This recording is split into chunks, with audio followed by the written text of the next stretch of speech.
നമസ്കാരം. Excellent education media ചാനലിലേക്ക് എല്ലാവർക്കും സ്വാഗതം. അപ്പൊ നമ്മൾ ഇന്നൊരു ചെറിയ ടോപ്പിക്കാണ് മുഗൾ ഭരണമാണ്. ഷാജഹാന്റെ കാലഘട്ടം 1628 ടു 1658 വരെയാണ് ഷാജഹാന്റെ കാലഘട്ടം എന്നറിയപ്പെടുന്നത്. അദ്ദേഹത്തിന്റെ പൂർണ്ണനാമം എന്തായിരുന്നു? ഷഹാബുദ്ദീൻ മുഹമ്മദ് ഖുറം എന്നായിരുന്നു അദ്ദേഹത്തിന്റെ പൂർണ്ണനാമം.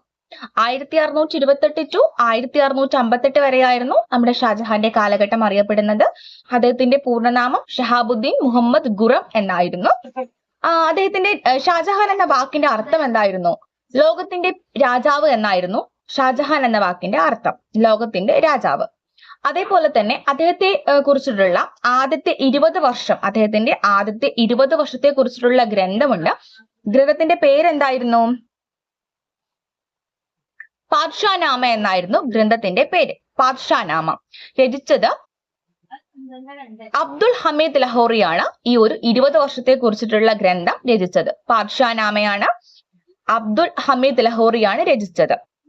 മുഗൾ ശില്പകലാ രീതി അറിയപ്പെടുന്ന പേരാണ് പിയാത്രദൂര. മുഗൾ ശില്പകലാ രീതി അറിയപ്പെടുന്ന പേരെന്തായിരുന്നു? പിയാത്രദൂര എന്നായിരുന്നു. താജ്മഹൽ, മയൂര സിംഹാസനം എന്നിവ പണി കഴിപ്പിച്ചത് ഷാജഹാന്റെ കാലഘട്ടത്തിലാണ്. താജ്മഹൽ, മയൂര സിംഹാസനം എന്നിവ പണി കഴിപ്പിച്ചത് നമ്മുടെ ഷാജഹാന്റെ കാലഘട്ടത്തിലാണ്. താജ്മഹലിന്റെ വാസ്തുശില്പി ആരാണ്? ഉസ്താദ് അഹമ്മദ് ലഹോറിയാണ്. താജ്മഹലിന്റെ വാസ്തുശില്പി ആരാണ്? ഉസ്താദ് അഹമ്മദ് ലഹോറിയാണ്. താജ്മഹലിന്റെ ശില്പി ഉസ്താദ് ഈസയാണ്. നമുക്കറിയാം താജ്മഹലിന്റെ ശില്പി ആരാണ്? ഉസ്താദ് ഈസ.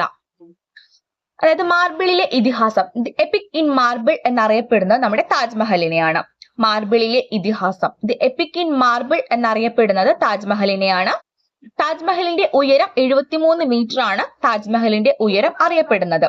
അപ്പോ ദി എപ്പിക് ഇൻ മാർബിൾ എന്നറിയപ്പെടുന്ന താജ്മഹലിനെയാണ്. 73 മീറ്റർ ആണ് താജ്മഹലിന്റെ ഉയരം എന്നറിയപ്പെടുന്നത്. ഷാജഹാൻ ഡൽഹിയിൽ പണി കഴിപ്പിച്ച തലസ്ഥാന നഗരമാണ് ഷാജഹാനാബാദ്. അതുപോലെ തന്നെ ഷാജഹാന്റെ നിർമ്മിതികൾ ഏതൊക്കെയാണ്? താജ്മഹൽ, ജുമാ മസ്ജിദ്, ചെങ്കോട്ട, മോത്തി മസ്ജിദ്, ആഗ്ര കോട്ട എന്നിവയാണ് ഷാജഹാന്റെ നിർമ്മിതികൾ എന്നറിയപ്പെടുന്നത്. താജ്മഹൽ, ജുമാ മസ്ജിദ്, ചെങ്കോട്ട, മോത്തി മസ്ജിദ്, ആഗ്ര കോട്ട എന്നിവയാണ് ഷാജഹാന്റെ നിർമ്മിതികൾ.